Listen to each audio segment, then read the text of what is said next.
কি cricket fan কেমন আছো সবাই? আইসিসি নতুন 5টে রুল নিয়ে চলে দিয়েছে। যারা ক্রিকেট দেখতে ভালোবাসো ভাই, তাদের এই নতুন রুলসগুলো না জানলে ম্যাচ দেখার মজাটাই ভাই অনেকটা নষ্ট হতে পারে। তাই আমি এসে গিয়েছি আইসিসির কঠিন কঠিন রুলসগুলোকে ফটাক ফটাক করে বুঝিয়ে দিতে। কেমন করে ভাই? ফটাক ফটাক করে, যাতে তোমরা ফিল্ডে বা টিভিতে যখন ম্যাচ দেখবে কোনো কনফিউশন না থাকে। আর টাইম ওয়েস্ট না ভাই, সব থেকে প্রথমে যে নিয়মটা নিয়ে কথা বলবো সেটা হলো স্টপ কলক। নামটা শুনে কি মনে হচ্ছে ঘন্টা থেমে যাবে? না রে ভাই, ব্যাপারটা হলো যে টেস্ট ম্যাচগুলোতে অনেক সময় দেখা যেত যে একটা ওভার শেষ হলে পরের ওভার শুরু হতে অনেক সময় লাগতো, প্লেয়ার্সরা বেশি ব্রেক নিত। এতে কি হতো ভাই, ওভার রেট কমে যেত আর দর্শকদের বিরক্ত লাগতো। তাও কি হবে এখন থেকে একটা ওভার শেষ হলে পরের ওভার স্টার্ট করার জন্য ফিল্ডিং সাইডকে 60 সেকেন্ড সময় দেওয়া হবে। যদি ওই 60 সেকেন্ডের মধ্যে বোলার বল করতে রেডি না হয় তাহলে 5 রান পেনাল্টি লাগবে। ইমাজিন করো ভাই, তুমি ফিল্ডে আছো আর দেখতে পাচ্ছ বোলাররা টাইম নিচ্ছে আর ফাট করে 5 রান পেনাল্টি, ম্যাচের মধ্যে থ্রিলার আসবে, তাই তো? কিন্তু কেন এটা? মুখ্য উদ্দেশ্য হলো ভাই ওভার রেট মেনটেন করা, যাতে ম্যাচগুলো ঠিক সময়ে শেষ করা যায় আর খেলাতে একটা ফলো থাকে, আর একটা ম্যাচ যাতে একঘেয়ে না হয়ে ওঠে। এবার আসি রুল নাম্বার 2, সালাভিয়া ইউজ। বল চেঞ্জার হবে না, এই ব্যাপারটা নিয়ে অনেকদিন ধরেই কথা চলছিল। করোনা ভাইরাস প্যান্ডামিকের পর থেকে সালাভিয়া ইউজ বন্ধ হয়ে গেছিলো, কিন্তু অনেক প্লেয়াররা আবার ইচ্ছে করে বা ভুল করে বলে সালাভিয়া লাগিয়ে দিত। আগে ব্যাপারটা হলে বল চেঞ্জ হয়ে যেত, কিন্তু ভাই এখন কি হবে? এখন থেকে যদি কোনো প্লেয়ার ইচ্ছে করে বা ধরো ভুল করে বলে সালাভিয়া লাগিয়ে ফেললো, তাহলে বল চেঞ্জার হবে না আর ফিল্ড এম্পায়ার ওয়ার্নিং দেবে ওকে। যদি ওই টিম বারবার ওটা করে তাহলে এবার পেনাল্টি আসতে পারে।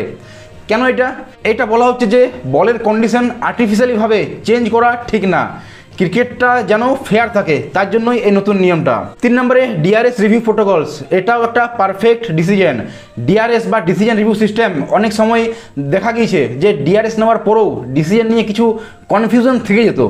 এখন আইসিসি চাইছে রিভিউ প্রসেসটা আরও প্রিসিয়াস আর ক্লিয়ার করতে। কি হবে এখন ডিআরএস রিভিউগুলো আরও ডিটেলসে অ্যাকুরেট হবে, এম্পায়ারদের কাছে আরও ভালো টুল থাকবে ডিসিশন নেওয়ার জন্য। এইগুলো ভাই টেকনিক্যাল ব্যাপার, কিন্তু মোটামুটি কথা হলো যে এরপর থেকে আম্পায়াররা কলের উপর নির্ভরশীলতা কমবে আর আরও শক্ত প্রমাণের উপর ভিত্তি করে ডিসিশন নেওয়া হবে। কেন এটা হলো? খেলায় ফেয়ারনেস আনা ভাই, আর যাতে কোনো প্লেয়ার বা টিম কোনো রং ডিসিশনের শিকার না হয়। Number 4, unclear catch claims. No ball হবে এবার। এই ব্যাপারটা তো খুব কমন। অনেক সময় দেখা যেত যে ফিল্ডাররা ক্যাচ নিয়ে কনফিউজ, বল গ্রাউন্ডে ছুঁয়ে গেছে নাকি হাতে এসেছে বোঝা মুশকিল। যখন ক্যামেরা স্লো মোশন দেখাতো না, তখন বুঝতে পারা যেত, কিন্তু তাতেও অনেক সময় কনফিউশন থেকেই যেত। কি হবে এখন যদি কোনো ক্যাচ ক্লিয়ার না হয় আর ফিল্ডাররা রংলি ক্লেম করে যে ক্যাচটা কমপ্লিট হয়েছে, তাহলে ওই ডেলিভারিটাকে নো বল ডিক্লেয়ার করা হবে। এটা কিন্তু খুব বড় ব্যাপার। ইমাজিন করো একজন ব্যাটসম্যান আউট হয়ে যাচ্ছিল আর এখন সেটা নো বল হয়ে গেল, ফ্রিটেও আসতে পারে, ফ্রিট হবে আর কি। কেন এটা? ফেয়ারনেস ভাই। ফিল্ডাররা যেন আনফেয়ারভাবে কোনো উইকেট ক্লেম না করতে পারে আর ব্যাটসম্যানরা যেন ভিকটিম না হয়। Number 5, fake shorts run. 5 penalty runs পাবে ভাই। এই ব্যাপারটা অনেক সময় দেখা যেত যখন ব্যাটসম্যানরা জেনে বুঝে একটা রান নিয়ে ঠিক করে ক্রিজ টাচ না করে আবার ফিরে আসতো, যাকে শর্ট রান বলা হয়। কিন্তু এখন কি হবে যদি কেউ ফেক রান নেয়ার চেষ্টা করে? যদি কোনো ব্যাটসম্যান ফেক শর্ট রান নেওয়ার চেষ্টা করে, মানে ইচ্ছে করে একটা রান না নিয়ে নাটক করে, তাহলে এই টিমের উপর 5 পেনাল্টি রান লাগবে আর ফিল্ডিং সাইডের ক্যাপ্টেন ডিসাইড করতে পারবে যে নেক্সট বলে কে স্ট্রাইক নেবে। কেন এটা ভাই? এটা চিটিংয়ের মতো।